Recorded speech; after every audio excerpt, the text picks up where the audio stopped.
So we're going to be going through the book of Malachi and, well, not just Malachi, but I'm going to cover it's just 4 chapters.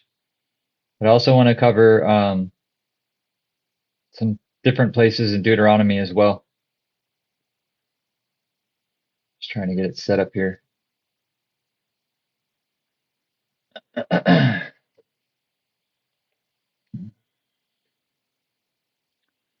Sent out as many invitations as I could. I forgot to go on WhatsApp. Been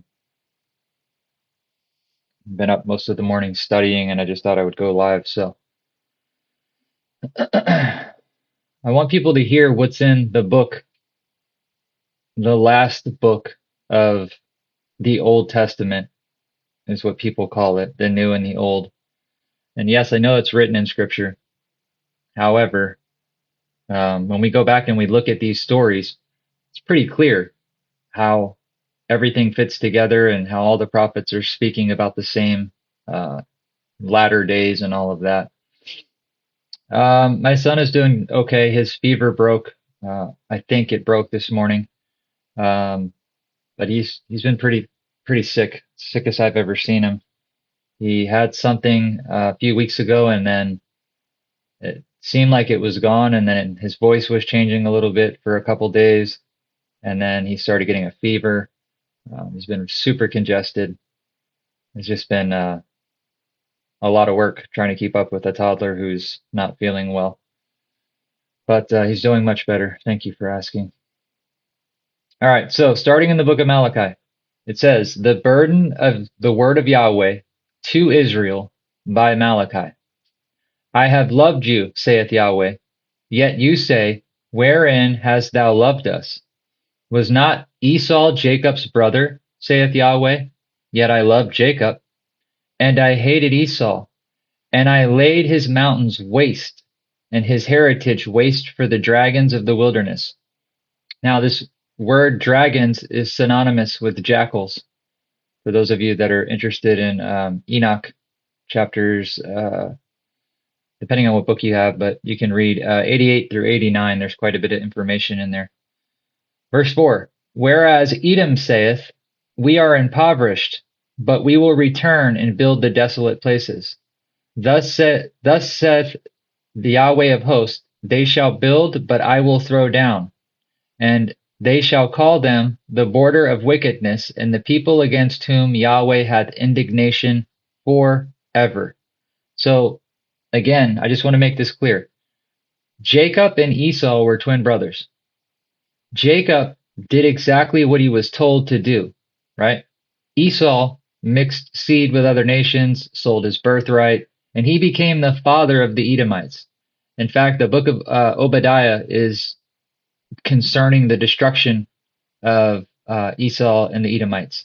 But this is pretty clear in verse 4. It says, "The people against whom Yahweh hath indignation forever. And your eyes shall see, and you shall say, Yahweh will be magnified from the border of Israel." So again, as we continue on, I want people to understand the border of Israel is the land of Canaan, right? It's not Israel, the land as we know it today. "A son honoreth his father, and a servant his master. If then I be a father, where is my honor? And if I be a master, where is my fear? Saith Yahweh of hosts unto you. O priests that despise my name, and you say, Wherein have we despised thy name?" This is, again, this book is so alive. Just within the first 6 verses, he's addressing the priests of Edom, and not just of Edom, because remember, the locust army is going to be Edom and all the other nations that are flooding the border. But he's making a clear statement here about what the priests are doing. Verse 7, "You offer polluted bread upon my altar. You say, Wherein have we polluted thee? In that you say, The table of Yahweh is contemptible. And if you offer the blind for a sacrifice, is that not evil? And if you offer the lame and sick, is that not evil? Offer it now unto thy governor, Will he be pleased with thee, or accept thy person, saith Yahweh of hosts? So clearly, the new wine, the bread, however you want to put it, the doctrine of these priests, pastors, the people that are standing behind the pulpit, Yahweh's addressing them right here. And you're going to see by the time we get to chapter 4, this is talking about the latter days. And now I pray you, beseech Yahweh that he will be gracious unto us. This has been by your means. Will he regard your persons, saith Yahweh of hosts? Who is there even among you that would shut the doors for naught? Neither do you kindle fire on my altar for naught. I have no pleasure in you, saith Yahweh of hosts, neither will I accept your offering at my hand. From the rising of the sun, even to the going down of the same, my name shall be great among the Gentiles, and in every place incense shall be offered unto my name, and a pure offering for my name shall be great among the heathen, saith Yahweh of hosts. And again, if you guys look into the incense that's being offered, even the book of Revelation, look up the word incense. You'll see that there's a certain offering that was done in the tabernacle. And when Moses was instructed to build the tabernacle, it was designed directly after the way that it looks in heaven. So that's the only time where images of angels, cherubims, stuff of that nature were instructed by Yahweh to be built, because we have the commandment that says that we're not to have idols of anything in heaven or on the earth or the earth below. But just something to think about, the way the tabernacle and the three tribes, and three tribes, northeast, southwest, making up 12 tribes surrounding the center, right? Let's see. And then he goes on to say that his name will be great among the Gentiles. And then he goes on also to say that if they were to offer these same offerings to their governors, to their leaders, right, that their leaders would be displeased with him. Verse 12, but you have profaned it, in that you say, the table of Yahweh is polluted, and the fruit thereof, even his meat, is contemptible. His meat, Yahweh's meat, is his word, his will, his Torah.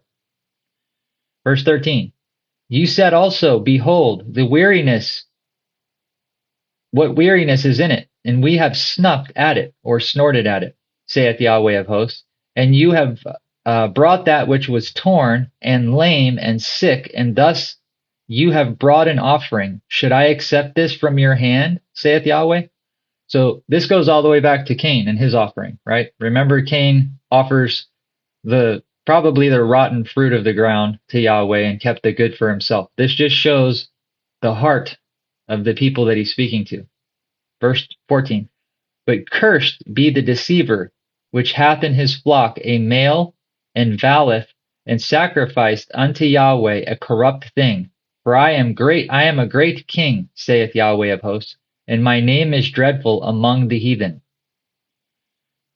All right, chapter 2. And now, O ye priests, this commandment is for you. If you will not hear, and you will not lay to heart, to give glory unto my name, saith Yahweh of hosts, I will even send you a curse, and I will curse your blessings. Yea, I have cursed them already, because you do not lay it to heart.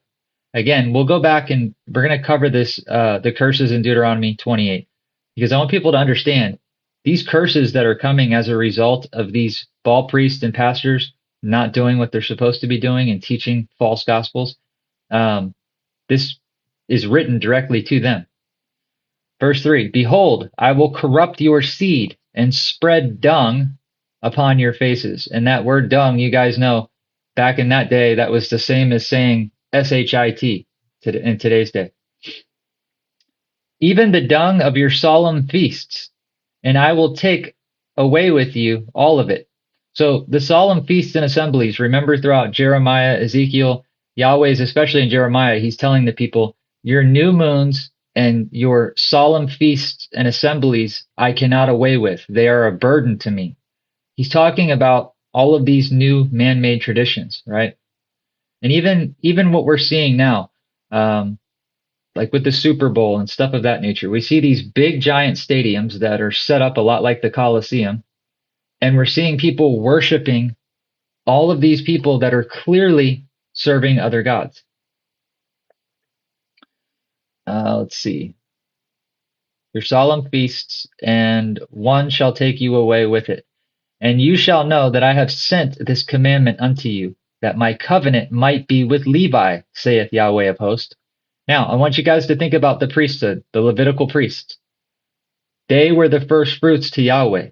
Yahweh told Moses that he was going to take the Levites to serve his temple. And that's what they did here on the earth, and that's what they're going to do in the kingdom. This is why they don't inherit any of the land. But when it comes to tithing, I've seen some different videos, even from Torah keepers, that are a little bit disturbing. Tithing has nothing to do with giving money to a church. The tithing back then was they were to give their first fruits of whatever it was they did to the temple for the Levites first, and then they would distribute it to people that were in need. Show me one church that does that today. And you shall know that I have sent this commandment unto you, that my covenant might be with Levi, saith Yahweh of hosts. My covenant was with him of life and of peace, and I gave them to him for fear, wherewith he feared me, and was afraid of me before my name. The law of truth was in his mouth, and lawlessness was not found in his lips. He walked with me in peace and equity, and did not turn away from my iniquity.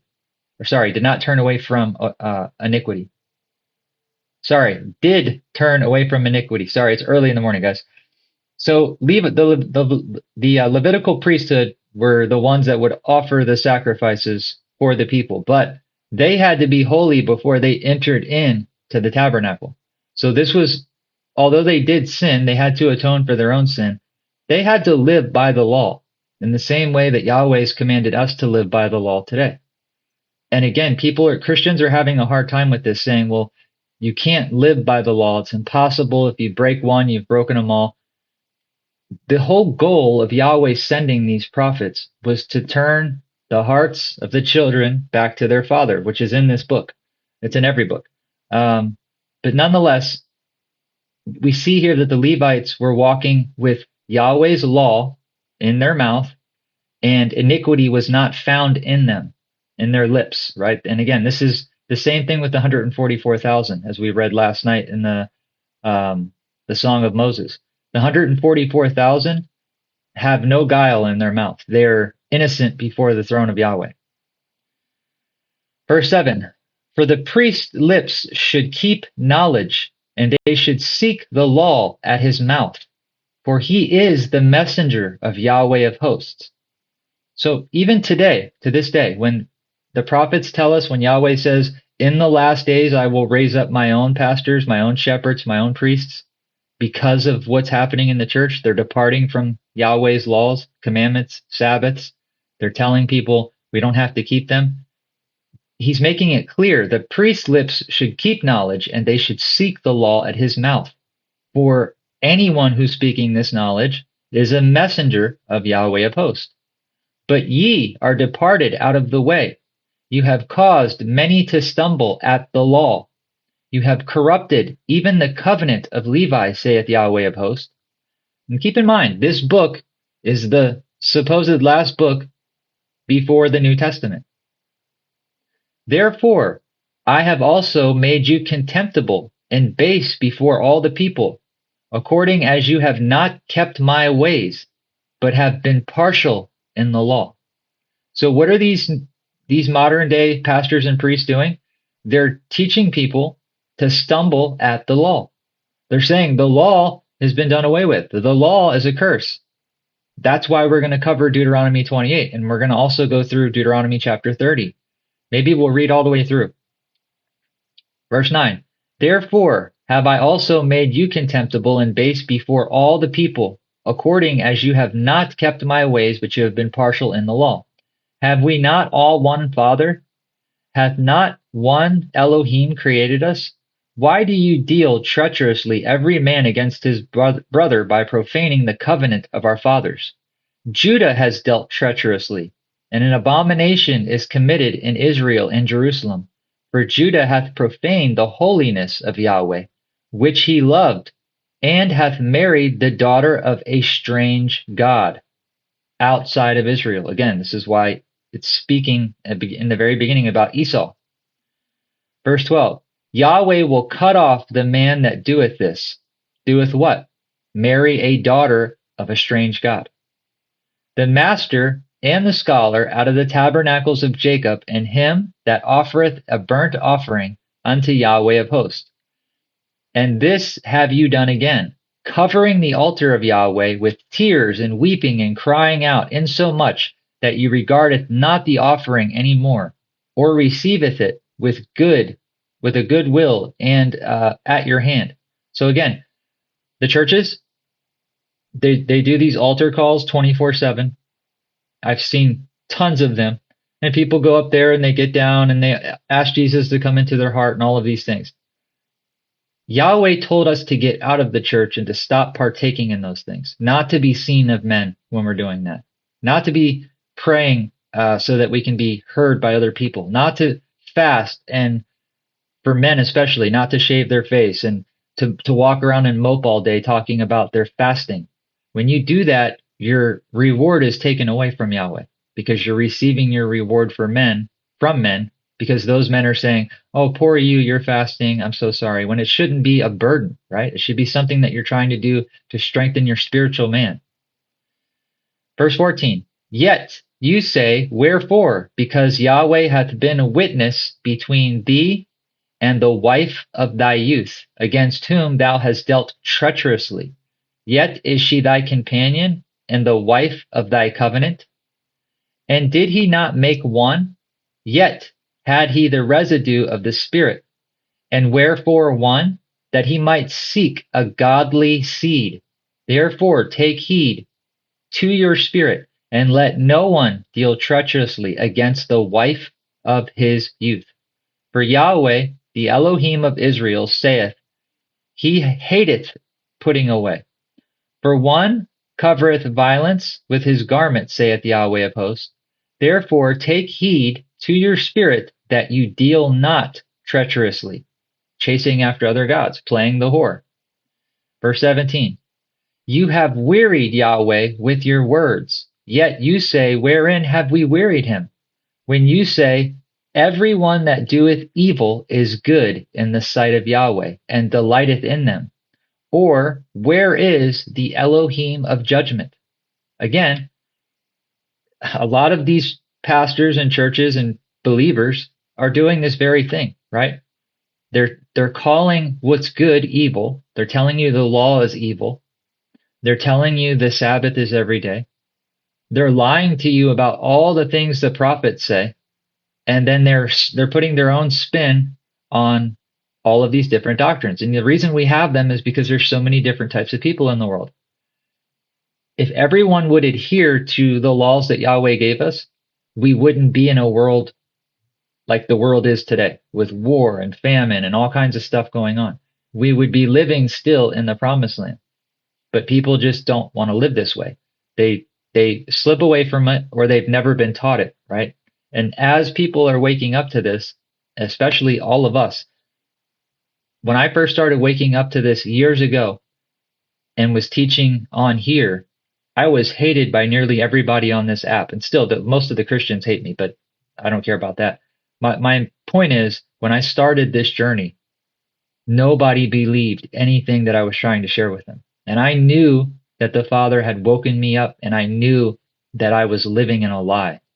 And only after I started back into covenant with the Father and started honoring the Sabbath and started walking in his ways did my life change. And then this book opened up in a way that I can't even describe. It's layers that happen.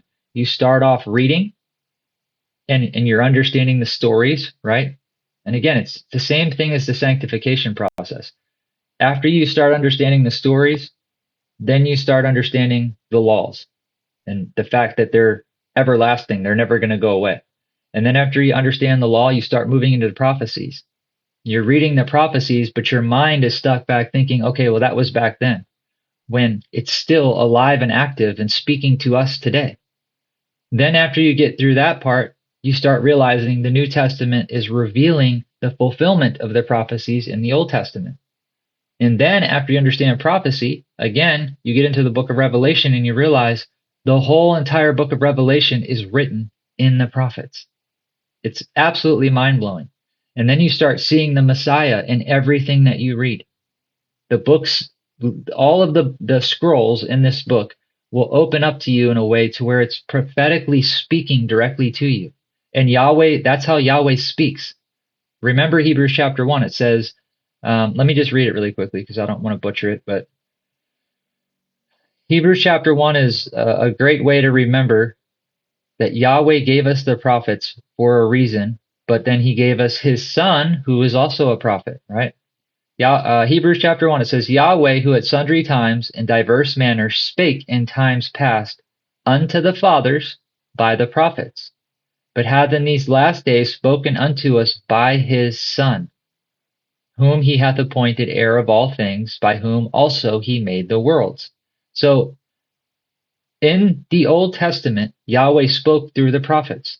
But because someone slapped a page in this so-called Bible, this book, that says new and old, people say, well, that's not for us because it's old. Yet the prophets are the ones that are telling us what's going to happen in the end. And we're living in that time. So to do away with prophecy is silly.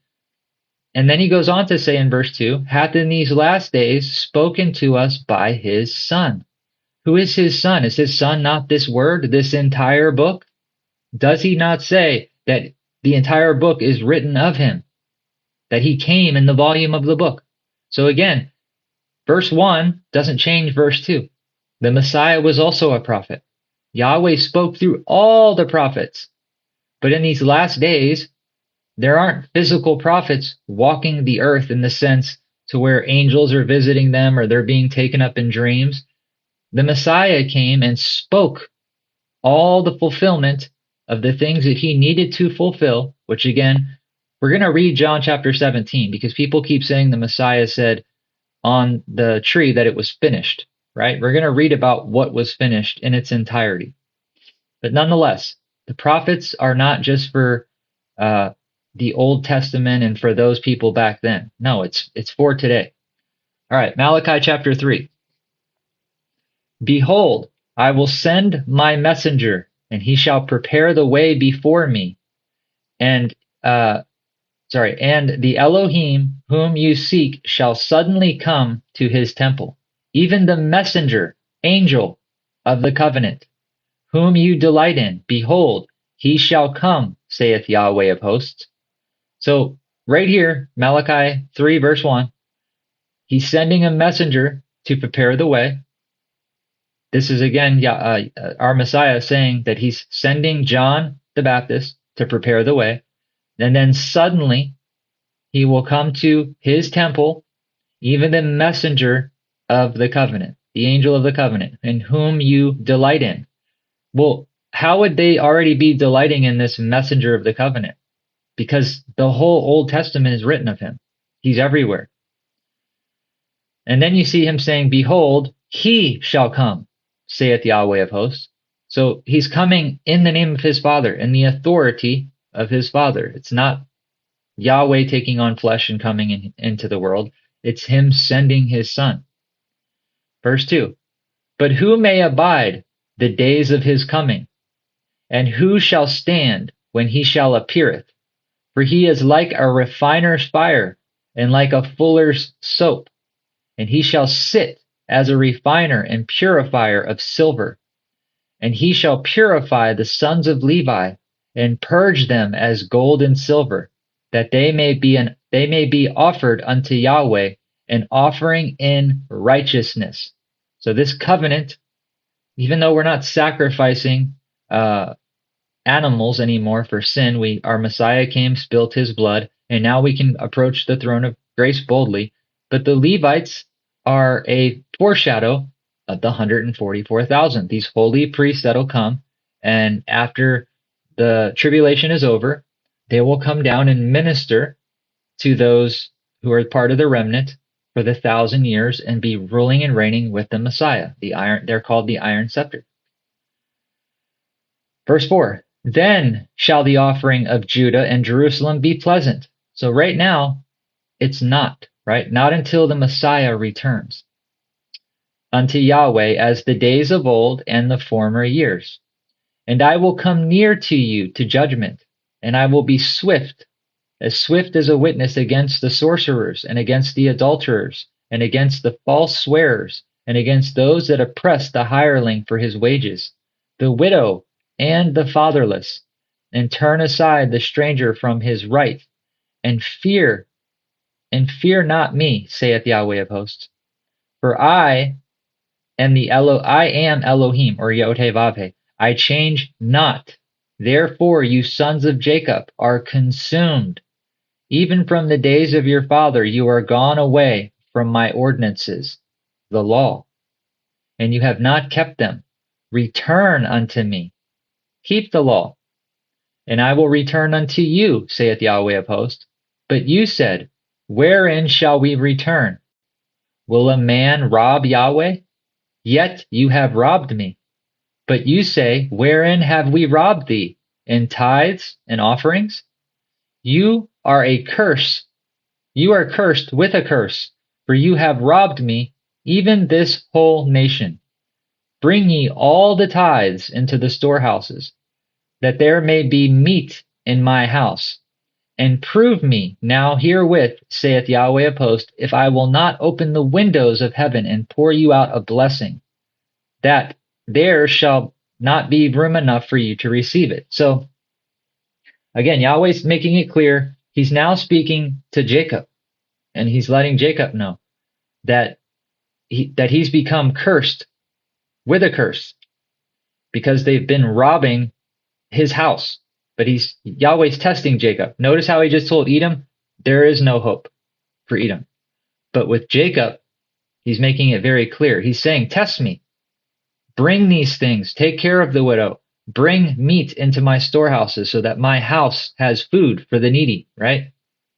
And then he says, prove me and test me and see if I don't open the windows of heaven and pour out a blessing upon you. To where they're such a blessing to where you don't have room enough to receive it. Verse 11, and I will rebuke the devourer for your sakes, and he shall not destroy the fruits of your ground, neither shall your vine cast her fruit before the time in the field, saith Yahweh of hosts. The blessings of the law. You have a curse, and you have a blessing. You can choose to follow him, or you can choose to turn away from him. Verse 12, in all nations shall you be called blessed, for you shall be delightsome land, saith Yahweh of hosts. Your words have been stout against me, saith Yahweh. Yet you say, what have we spoken so much against thee? You have said, it is vain to serve Yahweh. And what profit is it that we keep his ordinances? And we have walked mournfully before Yahweh of hosts. So, what are the Christians saying today? Is it not exactly what I just read? They're saying, Yahweh is saying, you have been stout, stiff-necked, hard-hearted against me. And he's saying, their reply is, what have we spoken against you? And he's saying, you're saying it is vain to serve Yahweh. How are they doing that today? Jesus is God.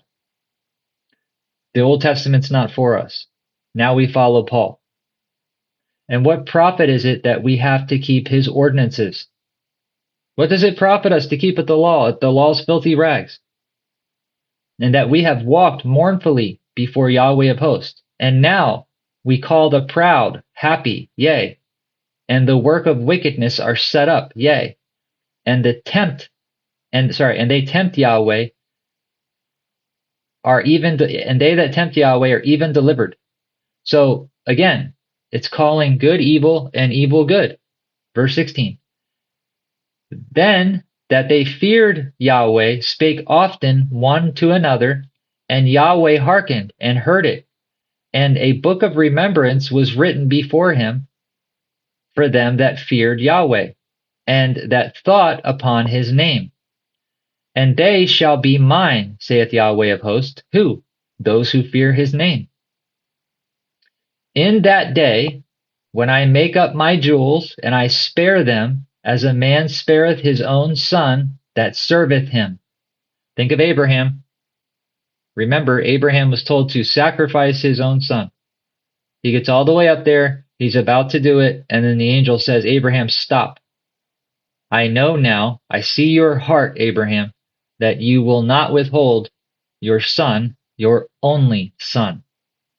Again, Ishmael was born at that time, and he calls Isaac his only son. Just in that same way, in that day when he makes up his jewels, his people, I will spare them, and as a man spareth his own son that serveth him. Then shall you return and discern between the righteous and the wicked, because him that serveth Yahweh and him that serveth not. So when Yahweh wakes us up, that valley of dry bones stands up and they realize, oh no, we've slipped away from the law. They start going back into covenant with the Father. Then the Messiah comes and washes us clean, right? It's his blood that covers our sin. And again, that's why the Levites are mentioned in here. They were holy before Yahweh. Now we have the Messiah under the order of Melchizedek. The law still applies. He's made it very clear the reason why he's not going to spare Edom and the reason why he's going to punish Jacob is because they have fallen away from his laws, statutes, and ordinances. And he's directing this towards the pastors and priests and all of these churches that are saying, why should we serve Yahweh? Where is this Yahweh that you guys keep talking about? When is he coming? We've been hearing this for hundreds of years and it never happens. If people were reading and understanding prophecy, they would know just how close we are. Malachi chapter 4. For behold, the day cometh that shall burn as an oven, and all the proud, yea, and all that do wickedly shall be stubble. And the day that cometh shall burn them up, saith Yahweh of hosts, that it shall leave them neither root nor branch. But unto you that fear my name shall the Son of Righteousness arise with his healing in his wings. Then he shall go forth and grow up as calves of the stall. And he shall tread down the wicked, for they shall be ashes under the soles of your feet. And the day that I shall do this, saith Yahweh of hosts, remember ye the law of Moses, my servant, which I commanded unto him in Horeb for all of Israel, with the statutes and the judgments. So, for those who say that Moses only came down that mountain with 10 commandments, he was on that mountain for 40 days. You think it took the Messiah 40 days to write down 10 simple commandments? No, it's very clear. Verse 4, remember ye the law of Moses my servant, which I commanded unto him in Horeb and for all of Israel, with the statutes and judgments, the law. Behold, I will send you Elijah the prophet before the coming and great and dreadful day of Yahweh. So right here we get one insight to one of the prophets, which there's many more, but also in Ezekiel chapter 9, we see that Enoch is also one that is with Elijah. So these two prophets, just like Aaron and Moses led the people out, these two prophets are going to make their appearance and they're going to lead the people into safety. These are the eagle's wings, right? Verse 6, and he shall turn the heart of the fathers to their children, and the heart of the children to their fathers, lest I come and smite the earth with a curse. So we have a choice here. We can either choose to follow Yahweh's laws, statutes, and commandments, his ordinances, right? Or we can choose to walk in the curses of being disobedient. So again, that was Malachi, and then it goes right into the book of Matthew. And in this book of Matthew, it's also in John and other books, people will take the scripture and say, and concerning the prophets, that there were no prophets from this point until this point. Again, if you look at the apocryphal books, people say those are just historical books, right? Although the KJV 1611 has those books in them, they're way more than historical books. They are just as much part of prophecy and part of um, all that we're doing here to try to teach people to turn back. But notice the last thing that is said here in Malachi, right? He's telling us that the Messiah, Elijah, behold, I will send you Elijah the prophet before the coming and great and dreadful day of Yahweh. And he shall turn the hearts of the fathers to the children, and the heart of the children to the fathers, lest I come and smite the earth with a curse. Now, when the Messiah, when John the Baptist was walking the earth, remember, John the Baptist was operating in the spirit of Elijah. This time, Elijah is going to return himself, right? It'll be Elijah operating in the spirit of Elijah.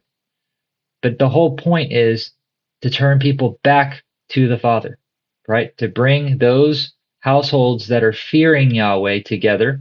And it's the Messiah's job, according to the Messiah's own words, he's bringing a sword to divide households, to separate the righteous from the unrighteous. This is the parable in Matthew 13 of the reapers, right? Understanding what a reaper does when it's concerning the wheat and the tares, or the fig, the good fig and the bad fig, any type of farming, which is what we see all throughout Scripture, right? And anytime we see the Father interacting with men, it's usually on mountains and stuff of that nature. So there's a lot of stuff in here, a lot of, like, I like to call them little gems because they are. They're like little pieces of the puzzle that help you put things together. And when your eyes see those things, you can't turn away from them. And I keep hearing people say, well, I used to believe the same way you do, and you're preaching a false gospel.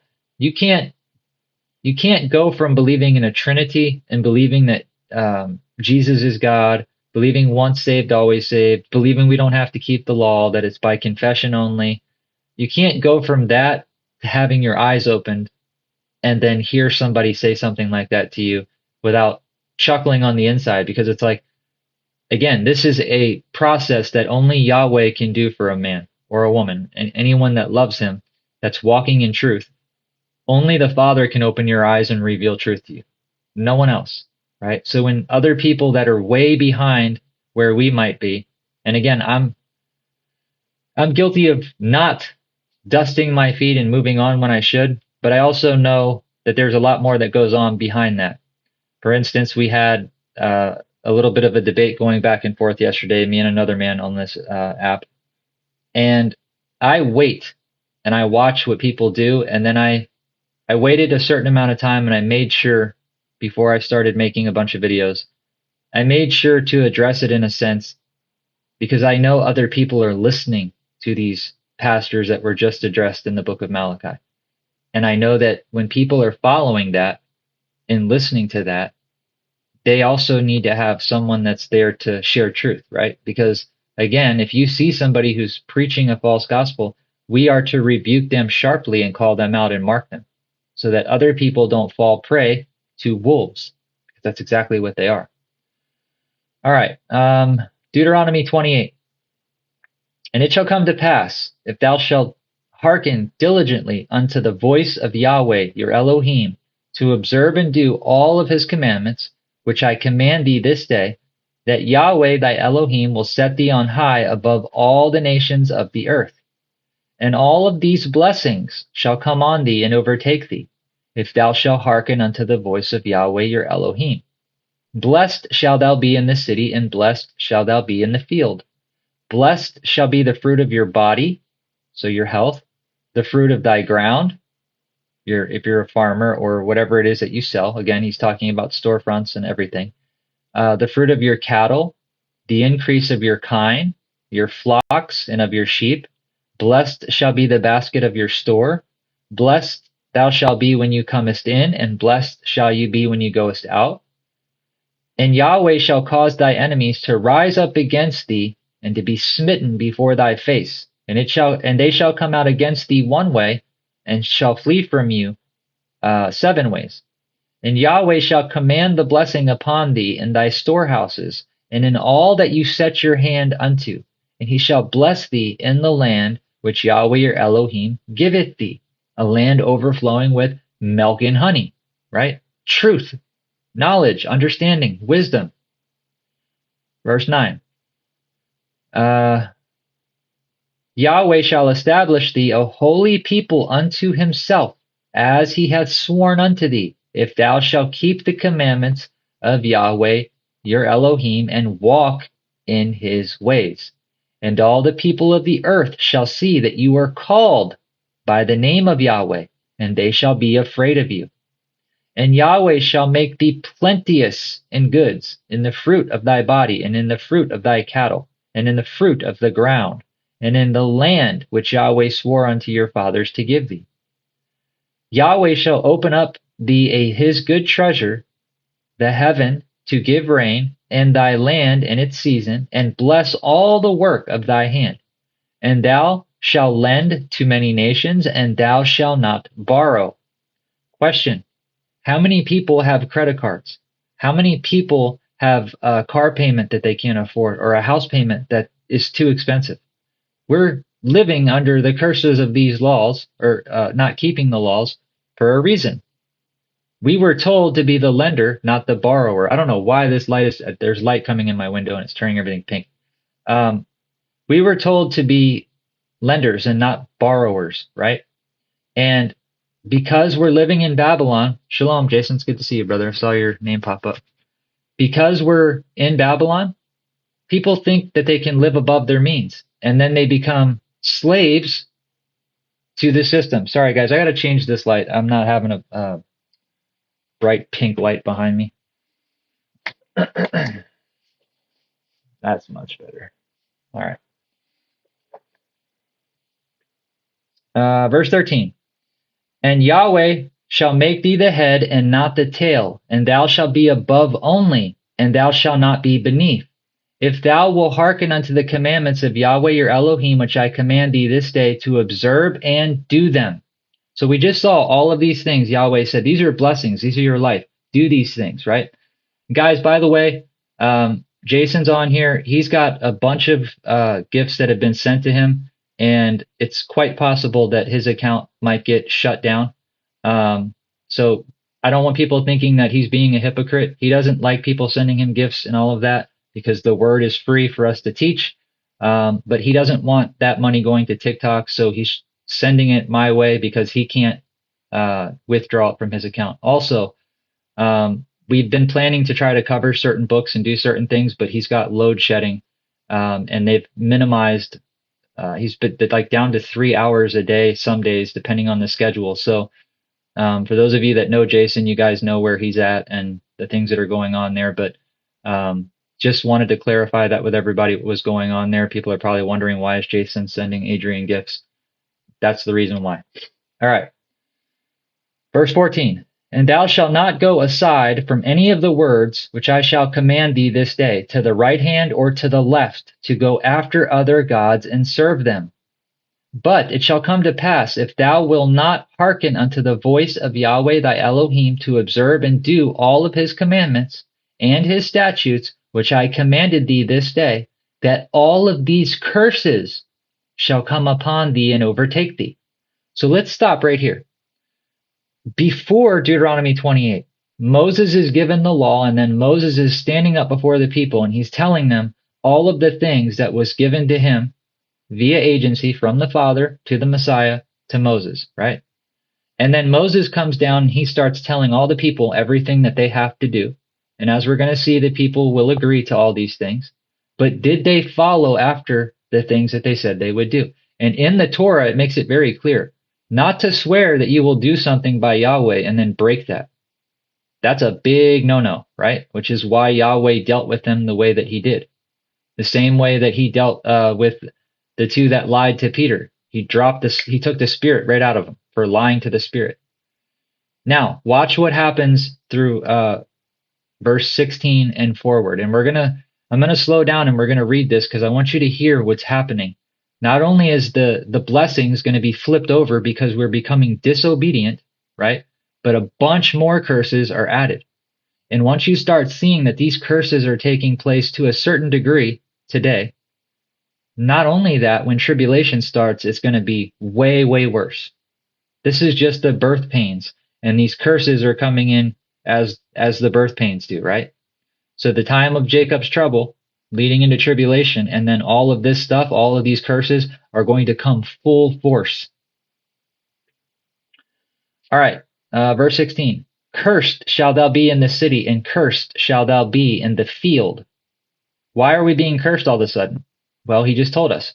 It shall come to pass, if you will not listen unto the voice of Yahweh your Elohim, to observe and to do all of his commandments and his statutes, which I command thee this day, that all of these curses shall come upon thee and overtake thee. What did the Messiah do? Did the Messiah nail his Father's perfect law to the cross, or the tree, whatever you want to call it? Or did he nail all of these curses, which is death, which was holding all of the children of the Most High in Sheol until the Messiah goes down to the heart of the earth, once he spills his blood, right? Goes to the heart of the earth, frees the saints, and now we have a new high priest, right? The priesthood changed. Remember what we just read in Malachi. The Levites were Yahweh's first fruits, and now in this day and time, the 144 will be the Messiah's first fruits, and they will be bought free before their time. But we need to understand what the Messiah did. Remember, the handwriting of ordinances that was written against us is the curses of the law, the divorce letter, right? Yahweh says, you follow me and serve me only.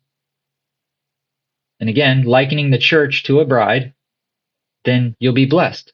But if you go playing the harlot, chasing after other gods, then I'll divorce you. But listen very closely. Yahweh didn't just divorce us.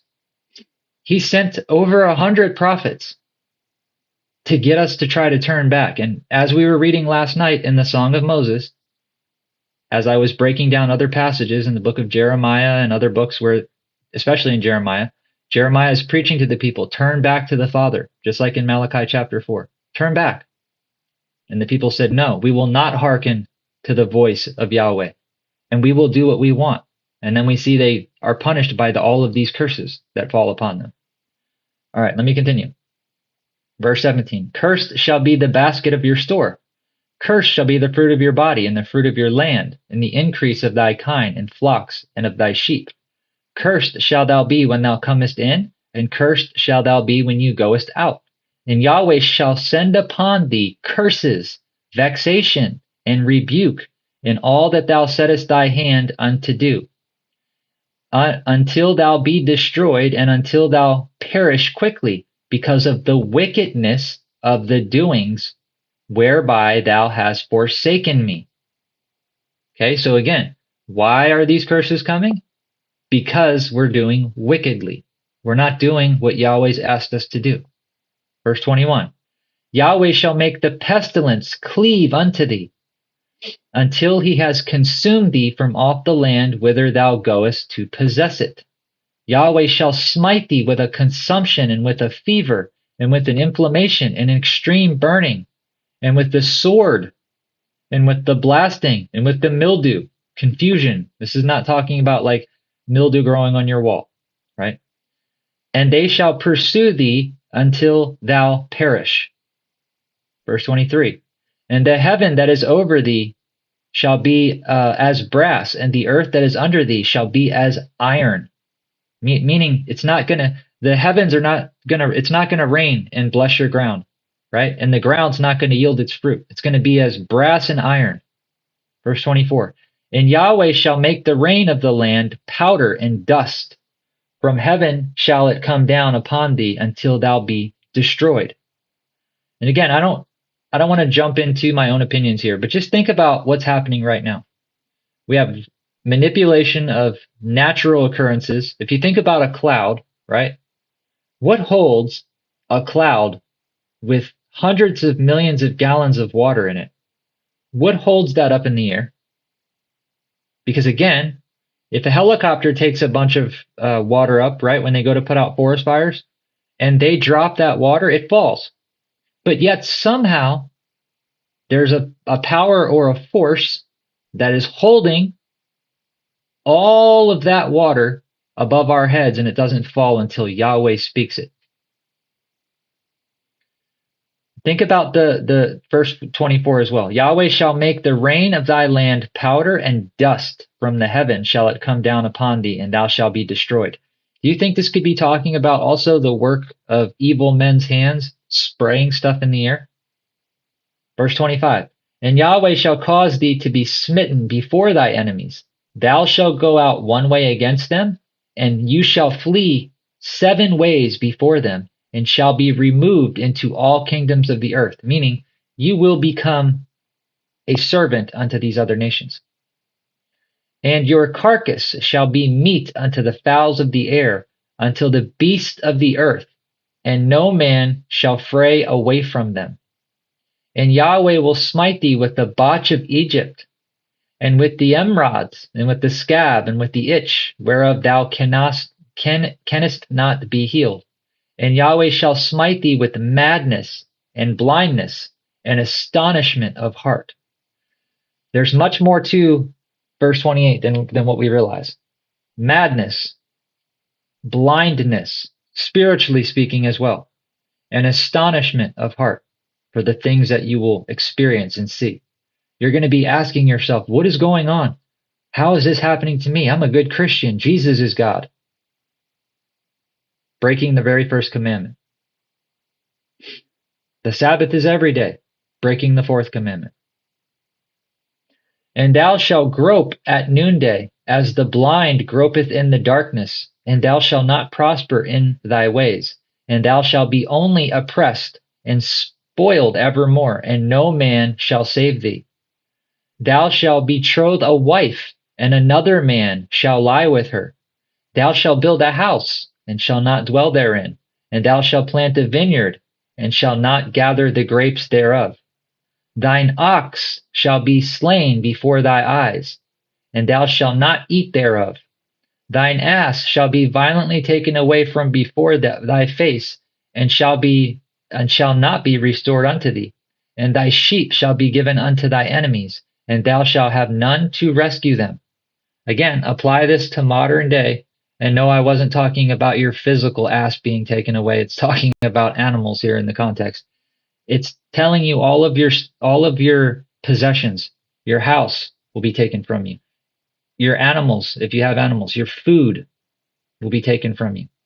Your wife will lie with another man, or your man with another woman, or the other way as well. Verse 33. The fruit of thy land and all the labors shall a nation which thou knowest not eat up, the locust army.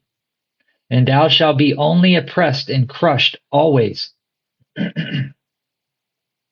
so that thou shalt be mad for the sight of thine own eyes, which thou shalt see. And Yahweh shall smite thee in the knees and in the legs with a sore that cannot be healed, from the sole of thy foot to the top of thy head. And Yahweh shall bring thee and thy king, which he shall set over thee, unto a nation which thou neither nor you or your fathers have known. And there shall you serve other gods, wood and stone. What were we warned about in the Torah? Wasn't Israel warned not to mix seed with other nations?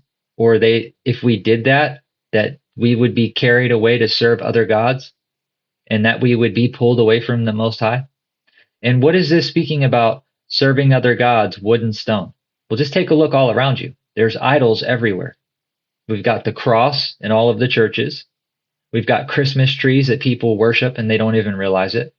We've got bunnies that lay eggs, which people have no idea where the Easter even comes from, right? Ishtar, the queen of heaven, and all of the sick perversions that were taking place in the streets back when she was on the earth.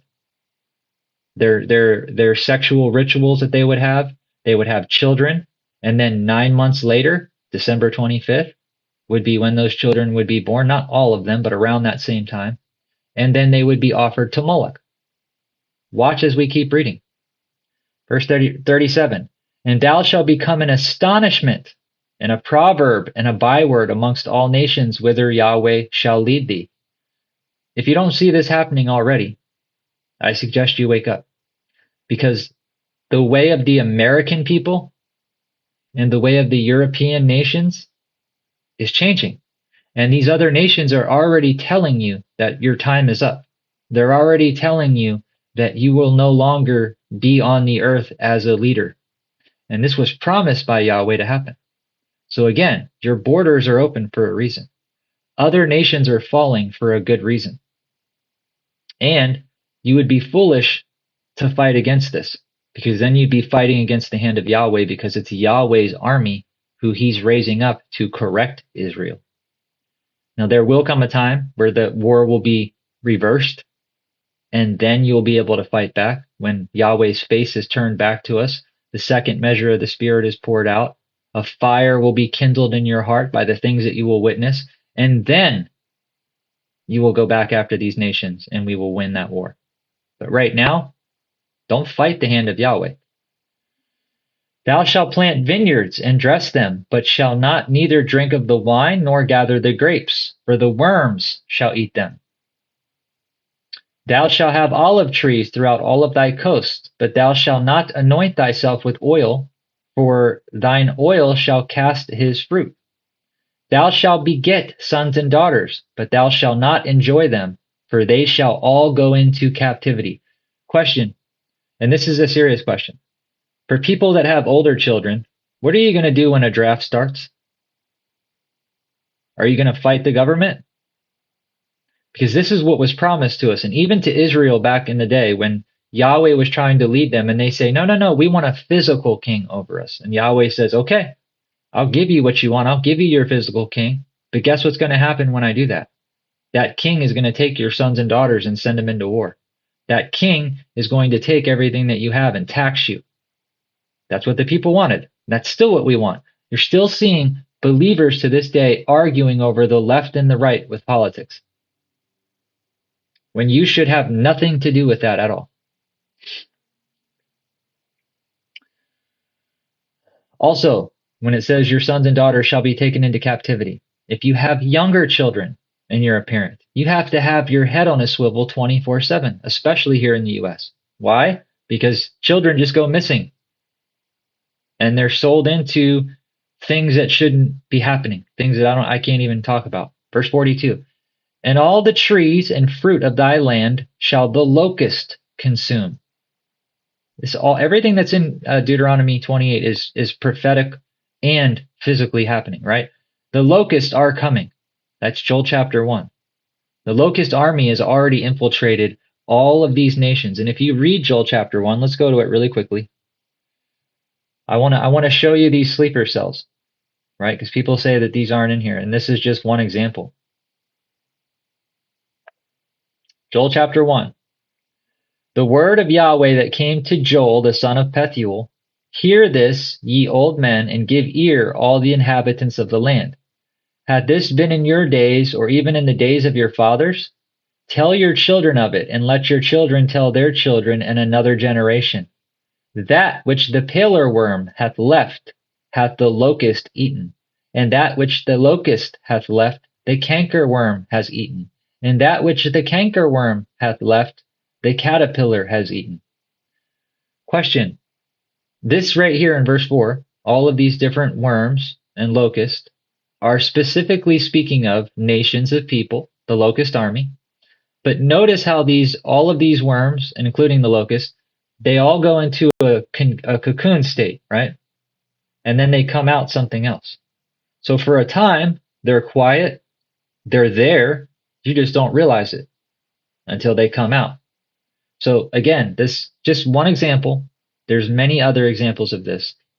But this whole entire book of Joel, which is not that big, it's 3 chapters, will go into great detail about the locust army, and you can compare that with Revelation chapter 9 and many other books. This locust army is mentioned everywhere, and so are all of the events that will happen. For instance, in this same book, it talks about that the sun shall be darkened, the moon shall be turned into like black as sackcloth, or blood red in some versions, depending on what you're reading, and that the stars will withdraw their shining. It's all telling you exactly what the Messiah is saying in Matthew 24 and what's going to happen when Revelation starts, right? All right, back to Deuteronomy 28, verse 43. The stranger that is within thee shall get up above thee very high, and thou shalt come down very low. And keep in mind, guys, we're still just speaking about the curses. Just the first couple verses in this chapter. Yahweh said he would bless everything that we do, everything that we touch, that we would be the lender, not the borrower, that we would be the head, not the tail, that our enemies would know that we call upon the name of Yahweh, that we're his children and they would fear us. Now, we're not even halfway through the curses of what Yahweh says is going to happen if you choose to be disobedient. Verse 44, and he shall lend to thee, and thou shalt not lend to him. And he shall be the head, and thou shalt be the tail. Credit cards with interest, Babylon. House payments with interest, Babylon. You buy a house, you never own the land, Babylon. You get a car payment that's more than your mortgage payment, Babylon. This is why we're in this mess, people. You're working 40, 50, 60, sometimes 70 hours a week, or I know people that even work more. They barely get any sleep. And both the husband and the wife are working two jobs. Their children are being raised by someone else and indoctrinated by someone else so that they can maintain a lifestyle that they're completely miserable with so they can keep up with the rest of Babylon, to be seen of men. Verse 45, moreover, all these curses shall come upon thee, and shall pursue thee, and shall overtake thee, till thou be destroyed, because thou hast not hearkened unto the voice of Yahweh your Elohim, to keep his commandments and statutes which he commanded thee. And they shall be upon thee for a sign and a wonder, and upon thy seed forever. So once tribulation starts, once these things start to take place, especially with your body, there's no turning back from this, right? Understand what's happening in Revelation 9. These locusts are going to have the power to torture men, and these men or women are going to want to flee from this torture. It says that they'll try to flee from death, but death will flee from them, meaning they won't be able to get away from it. All right, verse 47. Because thou servest not Yahweh thy Elohim with joyfulness and with gladness of heart for the abundance of all things, therefore shalt thou serve thy enemies, which Yahweh shall send against thee, in hunger and in thirst and in nakedness and in want of all things. And he shall put a yoke of iron upon thy neck until he has destroyed you. And Yahweh shall bring a nation against thee from afar. We just read this in Joel chapter 1, the locust army. From one end of the earth, as swift as an eagle flieth. So it's going to, once these nations are let loose, it's going to happen so fast, and the takeover is going to happen so quickly, and people are going to be left, just as we just read, astonished. They're going to wonder, how did this happen? Even though the signs have been in front of their faces the entire time. A nation whose tongue you shall not understand. A nation of fierce countenance, which shall not regard the person of the old, nor show favor to the young. I want to stop right here in verse 50. In certain countries, and again, I just had a video last night that I saw and I shared with WhatsApp and some friends, and before they could even watch it, it was deleted. But it was one of these locusts, or seed of Cain, a brood of vipers, right? Talking to a European man in another nation and telling him that if he didn't give this man money, that the man would take his last-born child and unalive him in front of him. And that video didn't stay up very long because it was the way that the guy was saying it, and it was kind of brutal. But the point of what I'm saying is the man was making it very clear that that's already here in the U.S. And this has been happening in other countries where they'll come and they'll take your children. And it says right here that this nation, who will be fierce, who shall not regard a person. They'll have no respect for the old. You'll see old people being beaten and unalived. nor shall they favor the young. They'll be sticking them in ovens. And I'm not saying this to put fear in you. I'm telling you this is already happening, people. Verse 51. And he shall eat the fruit of thy cattle and the fruit of the land until you be destroyed, which also shall not leave there either corn, wine, or oil, or the increase of thy kind, flocks of thy sheep, until thou have been destroyed. Now, in the Torah, if you're a farmer, when you go through and you thresh your crops, right? Like if you have a certain fruit, you shake that tree until all the fruit comes off. You're not allowed to go back, according to the Torah, and reshake that. You're supposed to leave the remnant of what's left on there for the sojourner or anyone that's in need. That was part of the commandment of Yahweh to the children of Israel. Yahweh always leaves food for everything and everyone, including the birds of the air and all of that stuff. So keep that in mind. This nation is not going to leave you anything. Remember what we just read in Joel. This order in which these nations are going to come, the first one's going to come and cause destruction. And all of the stuff that wasn't destroyed by the first one, the second one's going to come in and destroy. And whatever's left behind that, the third one's going to come and destroy until there is nothing left. While tribulation is happening. So we will not only see that taking place, people being unalived, but the earth is going to be in chaos. The birth pains of earthquakes in diverse places, wars and rumors of wars. Think about that while tribulation is happening and this nation of people is coming against another nation of people. It's going to be like no time on earth ever was or ever will be again. And I really, truly don't believe people understand how bad this is going to be. Verse 52, and he shall besiege thee in all thy gates until thy high and fenced walls come down. Are our high walls coming down, people? And who's doing it? Who's allowing it, according to the book of Malachi that we just read? Esau.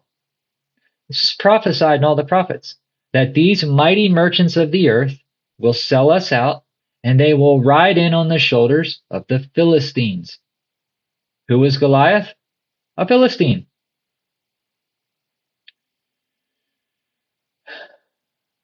And he shall besiege thee in all thy gates until thy high and fenced walls come down, wherein thou hast trusted throughout all thy land. And he shall besiege thee in all thy gates throughout all the land which Yahweh has given unto thee. And thou shalt eat the fruit of thy own body. Listen very closely. Things are going to get so scarce with the famines and all the things that are happening already currently in Revelation chapter 6. Those four horsemen are already doing what the Messiah said was going to happen in Matthew 24. Everything that is spoken in Yahweh's counsel happens in the physical realm first, or the spiritual realm first, and then it manifests here in our physical reality, or what we perceive as reality. And thou shalt eat the fruit of your own body and the flesh of your sons and daughters, which Yahweh your Elohim has given thee in the siege, and in the straitness wherewith thy enemies shall distress thee, so that the man that is tender among you and very delicate, his eye shall be evil towards his brother. So this is talking about a man who wouldn't normally cause conflict. He wouldn't normally be the one that you would point out and say, that guy's a troublemaker, right? The man that is tender among you and delicate, his eye shall be evil towards his brother, and towards the wife of his bosom, and toward the remnant of his children, which he shall leave. Question: are these things happening? Of course they are. And some of us have already learned the hard way, right? About what's going to happen with those of us that choose not to keep the law and those of us that do. And even if you're walking through the sanctification process, now when I look back and I realize, okay, Yahweh woke me up, I was doing certain things that weren't applicable to what I was supposed to be doing, and I lost a lot. I had that division come in, the separation, but now looking back, I see the blessings in it as well. I understand why it's happening. Verse 55, so that he will not give to any of them of the flesh of his children, whom he shall eat. Why? Because he's starving. Because he hath nothing left in him of the siege, and in the straitness wherewith thine enemies shall distress thee in all thy gates. The tender and delicate woman among you, which should not adventure to set the sole of her foot upon the earth of the ground, for delicateness and tenderness. So the woman who, these women that we see on TikTok, right, that are put all the makeup on, who can't go camping, can't do anything outside, right? They call it glamping. They have to take blow up mattresses and all these other things. They can't just go out and have fun in what Yahweh created. It has to be done perfect.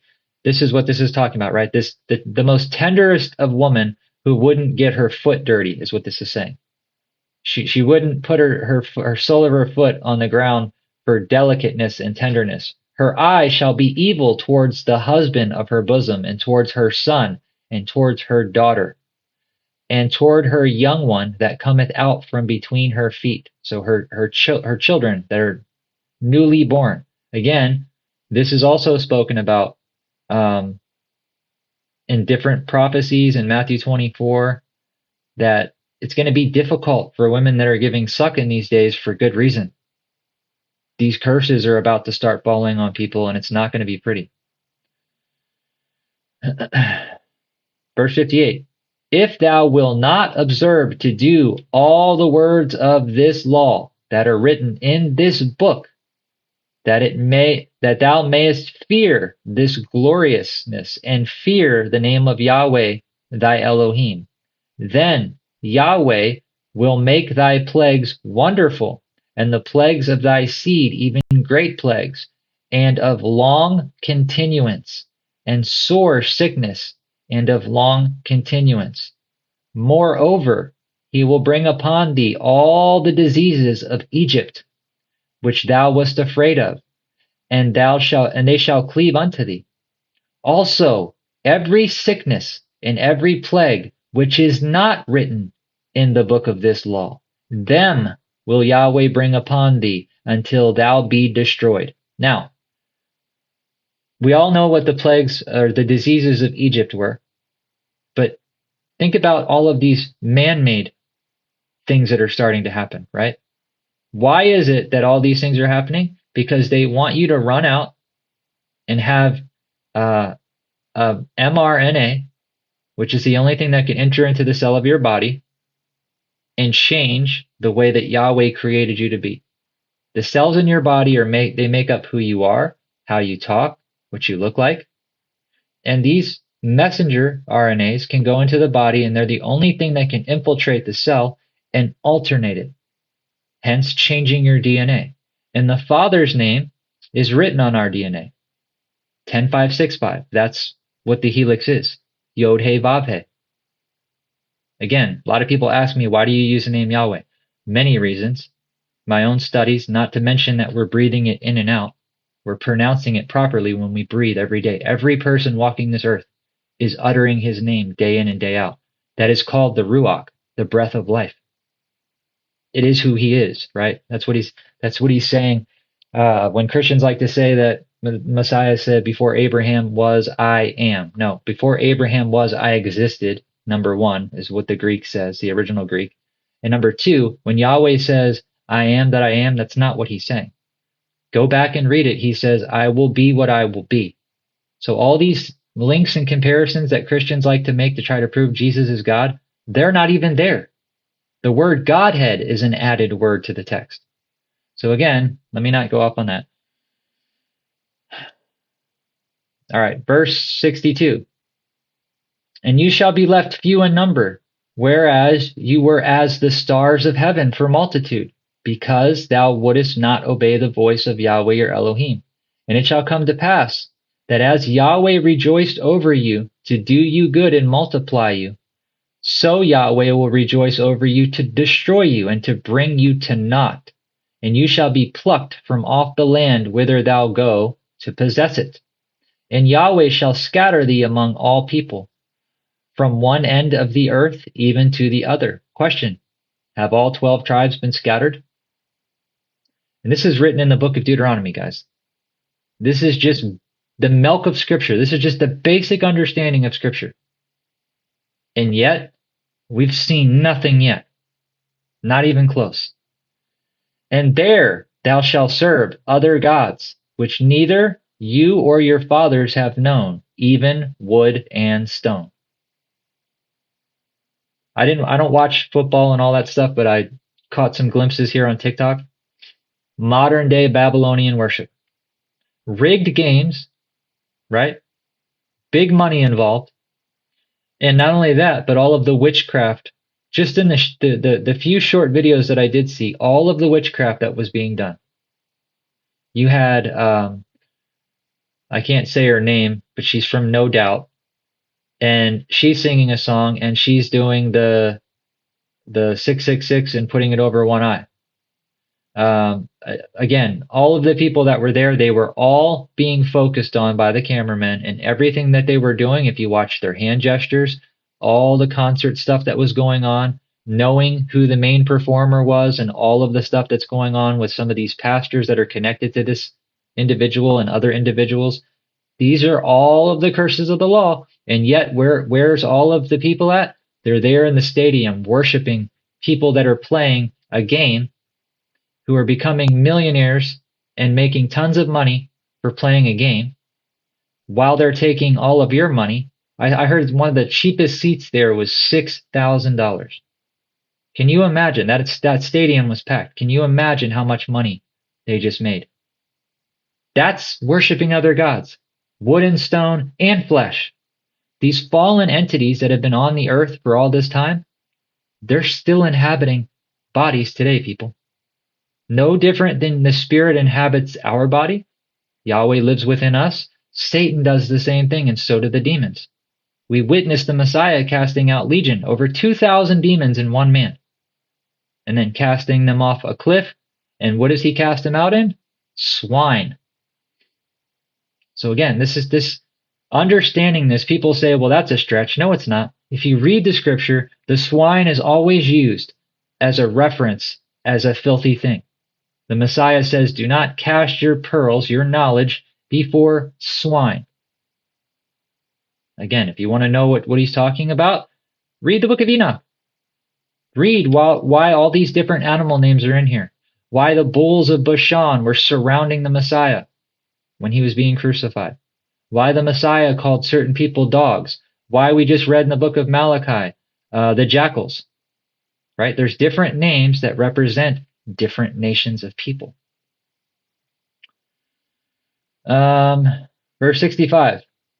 And among these nations shalt thou find no ease, neither shall the sole of thy foot have rest. But Yahweh shall give thee a trembling heart, and a failing of eyes, and a sorrowful mind. And thy life shall hang in doubt before thee, and thou shalt fear day and night, and shall have no assurance of your life. For those of you that don't know what it's like to be close to death, I can tell you when that's happening, it's a very scary thing. If you're in an accident or something of that nature and you don't know if you're going to live or not, that's something that messes with your brain continually, right? And I personally have experienced that, but there are people that are on here, I'm sure, that have experienced it way worse than I have. But think about this going on for 7 years. That your life shall be hanging in the balance, and you shall be in fear day and night, and have no assurance of when your end is coming. And again, once tribulation starts, some will be unalived, and some are going to be tortured and not be able to escape it. Verse 67, in the morning you will say, I wish it were evening. And in the evening you will say to Yahweh, I wish it were morning, for the fear of thy heart, wherewith thou shalt fear, and for the sight of thy eyes, which thou shalt see. And Yahweh shall bring thee into Egypt again with ships, as in the days of Noah, so also shall the return of the Son of Man be. Yahweh shall bring thee into Egypt again with ships. By the way whereof I speak unto thee, thou shalt see it no more again. And there you shall be sold unto your enemies for bondmen and bondwomen, and no man shall purchase you. So no, this is not talking about the Atlantic slave trade. This has nothing to do with that. This is speaking about the curses of not keeping the law and the latter end of what will happen to people. So you're already in Babylon. And again, the reason I'm bringing this up because this brought to mind, people are asking, well, how are we going to get back to the promised land? The same way as it was in the days of Noah. What did Noah do? He built an ark. That'll be the same way we get back to the promised land. All right, that's all of Deuteronomy 28. So we did Malachi, which is only 4 chapters. We did Deuteronomy 28. I want people to understand the importance of Deuteronomy 28. Just because there's the curses of keeping the blessings of keeping the law, and then the curses that come as a result of not keeping the law. And Yahweh gives you this option. So watch this. Let's go to Deuteronomy chapter 30. We'll cover 29 as well, but I want you guys to hear this. Starting in verse 19. Now this is after, again, Moses is going to continue speaking all the words to the people that Yahweh spoke to him.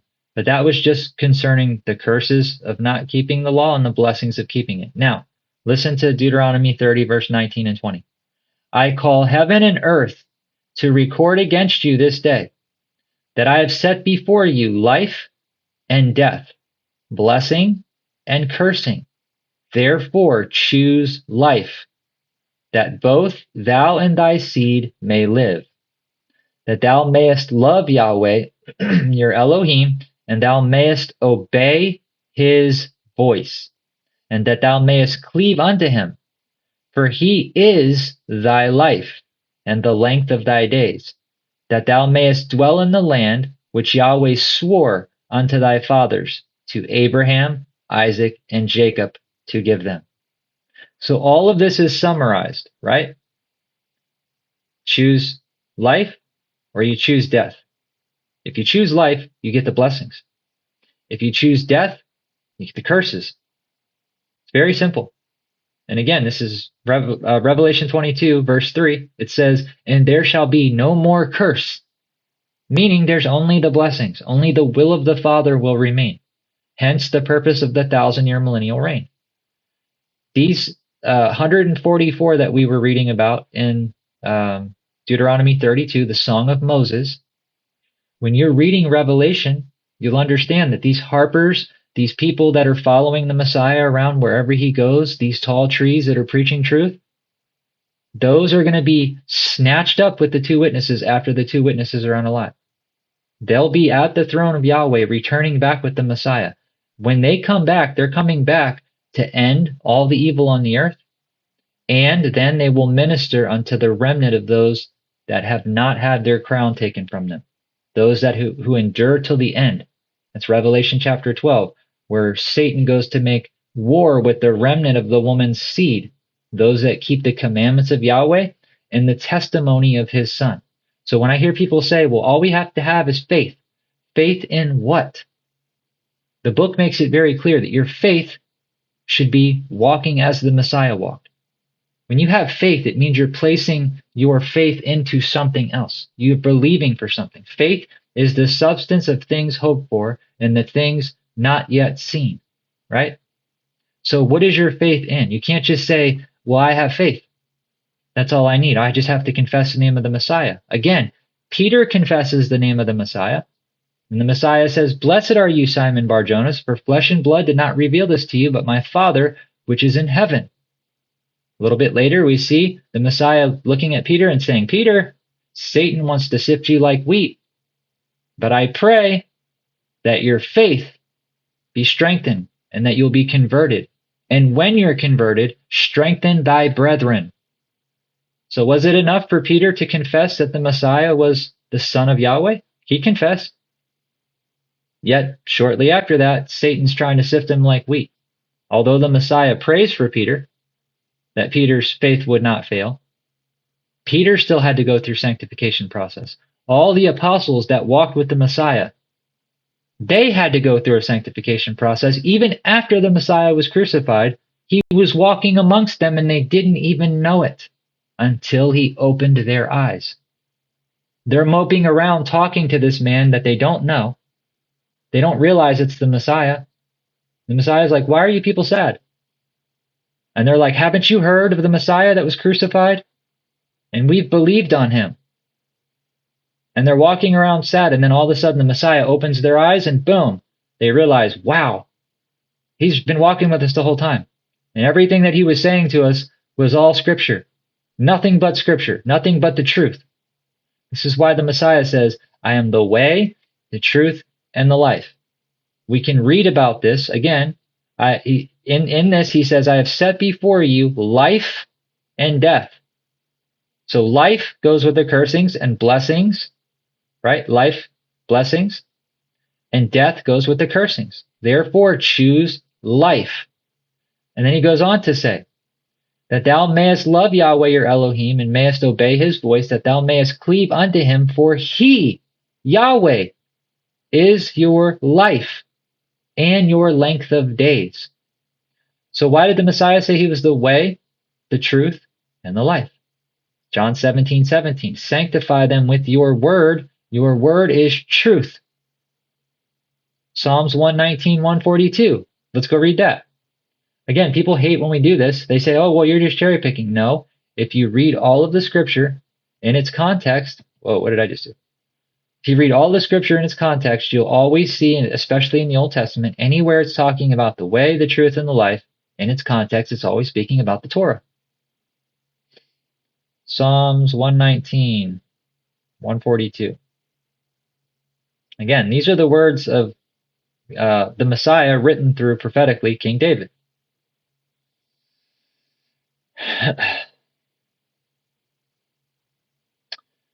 Thy righteousness is an everlasting righteousness, and thy law is the truth.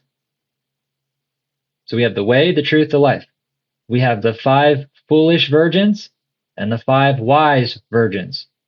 The 5 foolish didn't have their lamps trimmed with oil. And what did we read about in Deuteronomy 32 last night about what oil was? It's the Torah. It's righteousness. These are the garments of righteousness that we will be wearing in the new earth. People have this idea that people are going to be floating around wearing white robes. Whatever Yahweh chooses to allow us to be dressed in, the white robes represent righteousness, and this book tells you that it represents righteousness in the book of Revelation. It says, for the white robes are the righteousness of the saints. What is righteousness? The righteousness of the Father is keeping his will. What is his will? The words of his mouth, Deuteronomy 32. Hear, O ye earth, let my words, my doctrine drop down like the dew from heaven onto the grass and the lilies of the field. All flesh is grass. It's always been about Yahweh's doctrine. It's not about men's doctrine. So again, if you cannot find the truth written in the beginning of this book and through the prophets that I showed you in Hebrews verse 1 and 2, Yahweh spoke in times past through the prophets, and these last days has spoken through his Son, who is also a prophet. Hence, all of them we need to be studying. The Messiah was the fulfillment of some of that. Oh, by the way, that reminds me. John chapter 17. For all of those that are saying when the Messiah was put on the tree, that he said it was finished, meaning that the law was fulfilled and we didn't have to keep it. No. Let's read exactly what he says was finished. John 17, verse 1.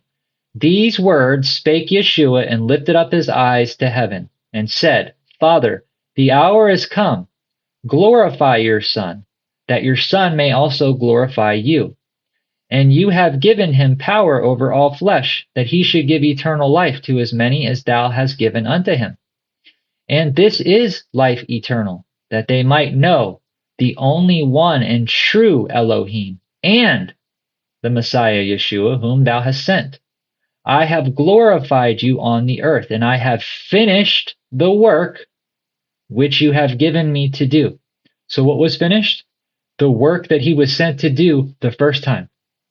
But is all fulfilled? The Messiah made this very clear. Not one jot or tittle shall in no wise pass from the law or the prophets until what? All has been fulfilled.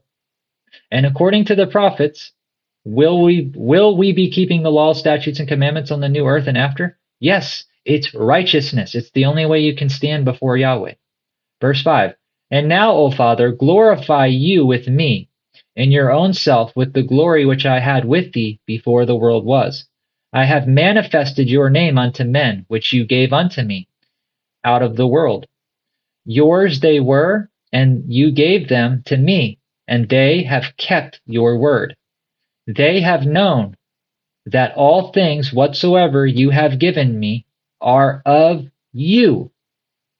For I have given unto them the words which you gave to me, and they have received them, and have known surely that I came out from thee, and they have believed that thou didst send me. I pray for them. I pray not for the world, but for them which you have given unto me, for they are thine. And all of mine are yours, and yours are mine, and I am glorified in them. And now I am no more in the world, but these, the ones that are given to him, are in the world. And I come to you, Holy Father, keep through thy own name those whom thou hast given me, that they may be one, just as we are one. So we can't say, well, the Messiah said, me and my Father are one, therefore Jesus is God. No, now we have the Messiah saying, Father, I pray that those whom you have given me, that they may be one, just as we are one. While I was yet with them in the world, I kept them in your name. Those that you have given me have I kept, and none of them is lost, but the son of perdition, that the scripture might be fulfilled. Speaking of Judas Iscariot, right? The devil, the one of the disciples that Satan enters into to betray the Messiah, and also Satan, obviously, and all of his offspring. And now come I to you, and these things I speak in the world, that they might have joy fulfilled in themselves. I have given them your word, and the world hath hated them, because they are not of the world, even as I am not of the world. I pray not that thou should keep them out of the world, but that thou shalt keep them from the evil. That they are not of the world, even as I am not of the world. Sanctify them through your truth. Your word is truth. As thou hast sent me into the world, even so I have sent them into the world. So the same way the Messiah was sent to teach, to preach, to walk out the will of his Father, he has now sent us to do the same. And for their sakes I sanctify myself, that they also might be sanctified through truth. What is truth? His word is truth, the Torah, the law.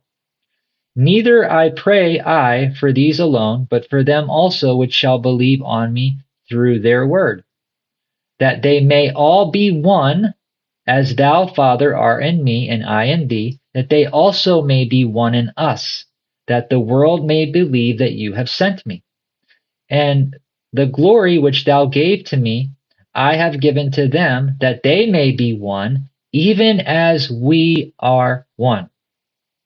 So we can't use that and say, well, Jesus said that he's one with his Father. Again, this is the third time in just this prayer alone, Yeshua praying to his Father, that we that follow in the Messiah's footsteps, that live through him, might be one in the same way that him and his Father are one.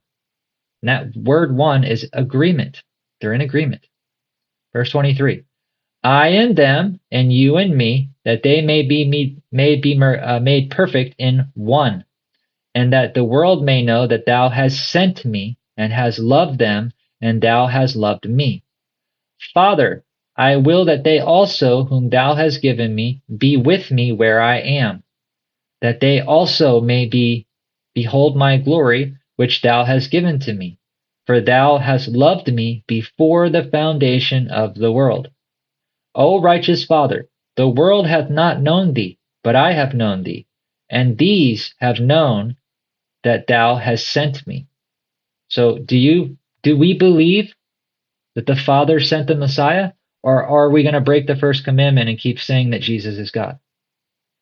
Verse 26, and I declare unto them your name, and will declare it, that the love wherewith thou hast loved me may be in them, and I in them. So again, question, who is the spirit of prophecy?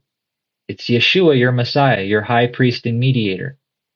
We don't have the old Levitical priesthood anymore. We have the priesthood of our Messiah under the order of Melchizedek. Under that order is the law or the will of Yahweh, the blessings and the cursings. The Messiah's blood is what washes you from all of the curses so that you can approach the throne of grace boldly when you sin. So the Christian church says today, as soon as we say we have to keep the law, the very first thing they say is, do you break the law? Do you sin? Of course I do. I'm a man just like everybody else. The Messiah, here's the thing that I don't understand. The Messiah walked the earth for 30 years and didn't complain about how difficult it was to keep his Father's will. He didn't sin one time. And all I hear Christians talking about is they have to put their trust in the Messiah, yet they don't consider the Messiah didn't sin at all, ever, for 30 years. And these people can't make it one day without sinning. They can't put pork aside for one day. They can't keep one day out of the week holy as it was commanded by Yahweh in the very beginning of the book. Instead, they tell us how weak they are in the flesh. They tell us that the law is filthy rags, not realizing that it was the Jews, the Pharisees, and the scribes adding to the law. Had a man telling me yesterday, do you turn on the light switch on a Sabbath? What does that have to do with the Torah? Show me the scripture that says I can't turn a light on. That is Big Brother Judah over there in the land of Israel that everybody's looking at as Big Brother Judah. That's their laws that they've added to this book. They're fencing laws. That's Talmudic law. So if people would wake up and understand that the Talmudic law does not apply to Yahweh's law, in the same way that when they were picking grains of corn, I've heard Christians and Torah keepers on this app saying the Messiah broke the commandment in the law because they were picking ears of corn. That's not written in the law. You're not to harvest corn and collect it on the Sabbath day. There's nothing wrong with picking it and eating it. In the same way when the disciples weren't washing their hands. And the chief priests and Pharisees are saying, why are your disciples not keeping our traditions? Again, those are the filthy rags that everybody's talking about. Understand, anytime the Messiah was interacting with the scribes or the Pharisees, it was never good. They were always testing him. They were always mocking him. And they are the very people that put him to death. So let's make sure that we understand who the Jews of that time were and who the Jews of today are. Because we're warned in the book of Revelation about who these Jews are, that say they are Jews and are not, but do lie. The day when the 144, after the 1,000-year millennial reign, after that judgment, after the first death, the people that are not serving the Father will be held in the lake of, in Sheol until that 1,000 years is up. After the 1,000-year reign, when Satan is let loose, judgment comes. So then those people will be taken from hell, judged, and cast into the lake of fire. And then they're going to be let out of the lake of fire, only to bow down and worship again, and try to plead their case, only to be tossed right back in again. So this is not something to play with, right? This isn't something... one of the main reasons why I come on here is because I want those who, again, who the Messiah just said, that are in his hand. No one can take them out of his hand or his Father's hand. They have been predestined from the foundation of the earth. They will wake up in due time. But you could be one to plant the seed that sparks the thought that makes somebody, just like when I met Jason, when I believed in the Trinity. I knew a lot about Scripture, but I wasn't able to figure out the Trinity. No one could ever make it make sense for me, and neither could I make it sense for myself until I actually sat down and studied it out. That is iron sharpening iron. That's what we're supposed to be doing so that everybody can wake up. And once everybody who needs to wake up is awake, the end will come, right? But The 144,000, when all of them are awake, these Christians aren't going to be able to stand on this app anymore. It's already so easy to destroy their doctrine, and you see how they act. As soon as they ask you to give them scripture for something, you make a video or whatever it is that they're asking for, then they find every excuse under the sun to say that you didn't do anything, you didn't prove anything. You can give them witness after witness after witness, and they'll deny it. What does that tell you? Matthew chapter 24. Because lawlessness will abound, the love of many will grow cold. And then we see in other books, which I'll do a teaching on when we come back, and we'll go over those end time things. But all the apostles' writings tell us that men will be heady, high-minded, lovers of self, lovers of pleasure more than lovers of Yahweh, disobedient to parents, have no respect for their elders. All of these things are already taking place. And again, the birth pains, I'm telling you guys, it's almost up. Once the end of those birth pains come, the end of the time of Jacob's trouble, once that ends, tribulation is going to begin. And oh boy, are people in for it when that happens. You don't want to be caught on the wrong side of what you believe and why you believe it based on pastor so-and-so or scholar so-and-so. Because none of these people can stand up to the word, I can guarantee you. What they think they know that they've been taught by other men, any of these tall trees on here could destroy their doctrine in minutes because they've actually studied the word. And the Messiah warned us not to listen to people like that. That he prayed to the Father. He said, I thank you, Father, that you have taken this knowledge and hidden it from the wise and given it to babes. Childlike faith, right? That's what it takes. So if you want to have childlike faith and you want to understand the word, study it. Ask the Father to reveal these things to you. But if you're going to do that, you have to be walking with him. You have to be willing to give up the things of your flesh and even sometimes the people around you. I've watched a lot of people that have come on this app that had a lot of potential. A couple have gotten married, and I was messaging a few of them prior to them getting married, and I warned them. I said, don't allow whatever you do, if you get married, do not allow that to pull you away from this calling. And they were preaching truth. And then they got married, and I have not seen hardly any of them at all on the app anymore teaching. Not to say that they're not teaching, but just in general, that was their priority then, and this is what Paul was warning about. If you can do without remarrying or being married at all, that truly is what's best for you. If you have the ability to do that, stay single. Give all your attention to Yahweh, because pretty soon your marriage is going to mean absolutely nothing. And I don't mean that in a negative way. Like for people that have been married a long time that are blessed, when Yahweh brings a couple together, that's truly a blessing. And I'm ecstatic for those people that will make it into the kingdom with one another. However, if you go burden yourself down with someone else who you don't truly know, and again, you never truly know anybody, even over the course of 10, 14, 15 years, it doesn't matter. People change.